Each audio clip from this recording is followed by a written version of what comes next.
Hello everyone, and especially the new subscribers from the past few weeks. I thank you so much for the subscriptions and welcome to today's video where we are taking a look at some important Cardano news and some important Cardano updates in the past few days, and we will also take a look at the price briefly in the end. So starting things off in the crypto potato, we have some bit older news from the February 23rd from Charles Hoskinson, who is the founder of Cardano and co-founder of Ethereum. He's the CEO of the IOHK, and about a month ago he has discussed some potential negotiations with Celsius, Fireblocks and Prime Trust, and this was mainly because they want to introduce new upgrades in the next few months all around smart contracts. And also he talked about the long anticipated hard fork combinator called Mary on the March 1st. So if we skip a little bit to the March 2nd, we have the news about the Cardano hard fork called Mary, and it was indeed successfully launched on the March 1st. So they have been able to achieve this in the timeline, which is great. So among other things, this update also enabled developers to create tokens on Cardano for everything from NFTs to tokenized stocks or commodities, and according to Token Tool there are already over 1,400 of them reported on the March 2nd, so I guess it's much more than that now. But also they explained that compared to ERC20 tokens on Ethereum, the tokens on Cardano blockchains support tracking and accounting of custom tokens themselves natively. And it's because the native tokens on the Cardano blockchain do not require smart contracts to begin with, so the users will be able to send, receive and burn their tokens without paying the transactions fees required for smart contract or adding even handling logic to track transactions. This was also a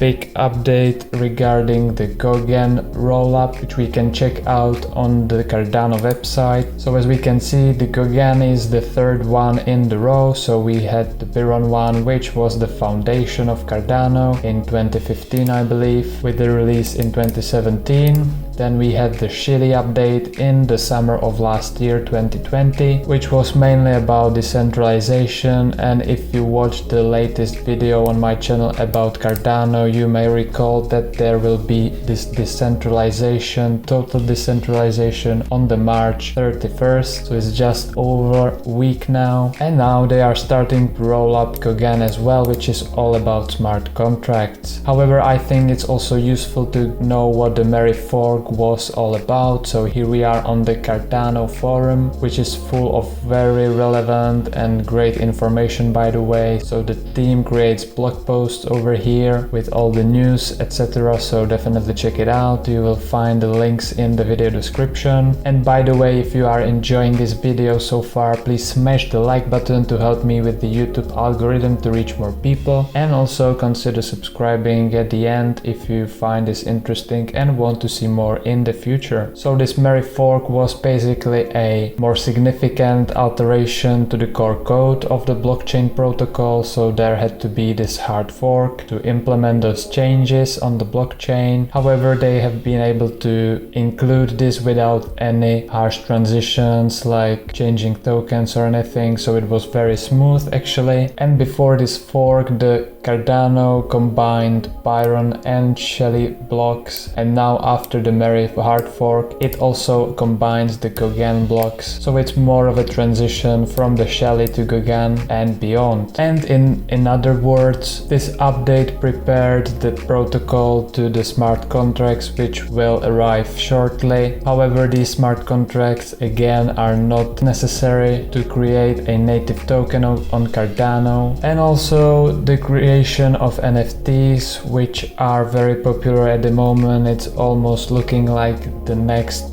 .com bubble. However, I think in the next few months or maybe a year or two, the bubble will burst and we will come down with the overpriced assets a little bit. However, I think NFTs are very important, very cool and very interesting, so I think they are here to stay for the future. And also this has an impact on the wider world as well, because as you may know, Cardano is starting to be supported on the African continent as well. They are using the blockchain ecosystem, so these new updates, including the smart contracts in the future, will expand the possibilities to use this blockchain much more, even on the African continent, which has a huge population and huge potential because of its politics, etc. If we jump on the daily hodl, we have another version of this from the Charles Hoskinson saying Cardano will facilitate one of the greatest wealth transfers in history, and he comments how will this happen. There is the interview down here and there are some quotes from the interview. He said he is looking at Kiva, which is a platform that allows borrowers across 77 countries to secure microloans, so that could be an inspiration for Cardano's future. He thinks that loaning money to people who are in need of the loan is very crucial, and that individuals can provide these loans and then they can have them be paid back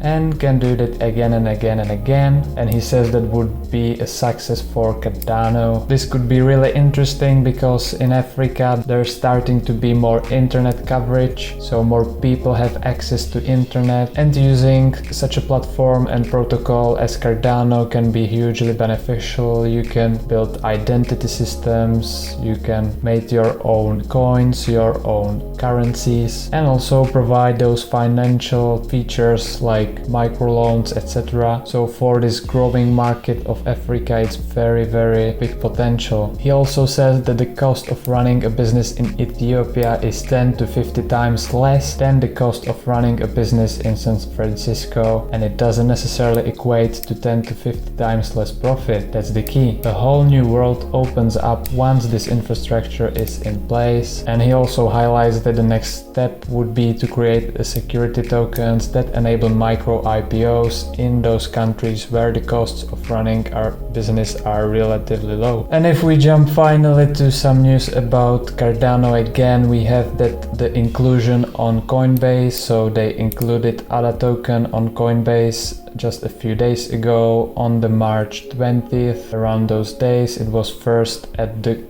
Coinbase Pro and then also on the regular Coinbase. So you can finally trade one of the largest altcoins in the world on the Coinbase, which is great news because Coinbase has a huge user base. This also meant a slight rally in the price, but so far it has come down a little bit and we will check the price in a moment. And also after this, the Coinbase is exploring support for more altcoins after the addition of Cardano. So they are looking all those different coins and tokens. One of very interesting ones from my point of view is AMP as well, or for example Curve, or even Terra. There has been a huge run of Terra lately. Maybe cover these in the future video. Write in the comments below what you want to see in the next videos. And also Charles Hoskinson has another article here that 100 companies are looking to migrate from Ethereum to Cardano, and he says he's not interested in Uniswap or CryptoKitties because his goal is to run countries on this blockchain on Cardano. He says he can provide much more than just running stablecoins or DeFi projects, so referring to Ethereum, which he by the way helped co-found. So a little bit of a shots fired here, but I think it's still a healthy competition. He also says you can make your DeFi and you can run it on his system, so Cardano, for 100 to 1000 of the cost, which I would say is pretty significant. However, Ethereum 2.0 could resolve these issues. However, the upgrade is very far from being released. It has been delayed over and over again. And on the other hand, Cardano has this Mary update release, which we've just talked about, and also there will be the full decentralization just in a few days, in over a week. And now we jump just quickly on the price. We can see that we are still hovering above the all-time highs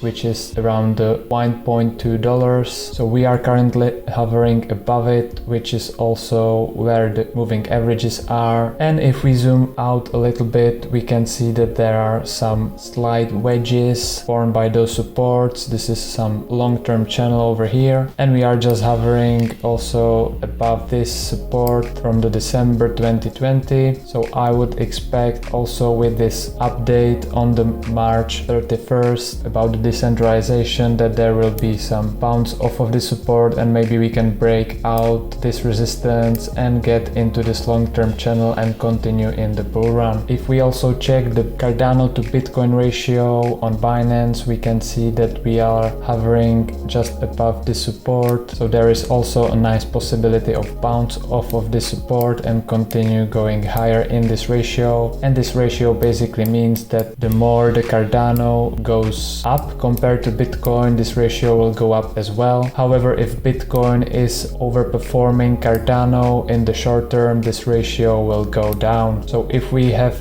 a bounce off of this support, this would be very bullish for Cardano because it would move much more in the upside compared to Bitcoin, and we know that Bitcoin is on a bull run at this time as well, so that would mean much more gains in Cardano. And this is it for today's video. I hope you guys enjoyed it. If so, please smash the like button to help me with the YouTube algorithm, and also consider subscribing for more future content like this to come on the channel. I thank you for watching, and I will see you in the next video. Cheers!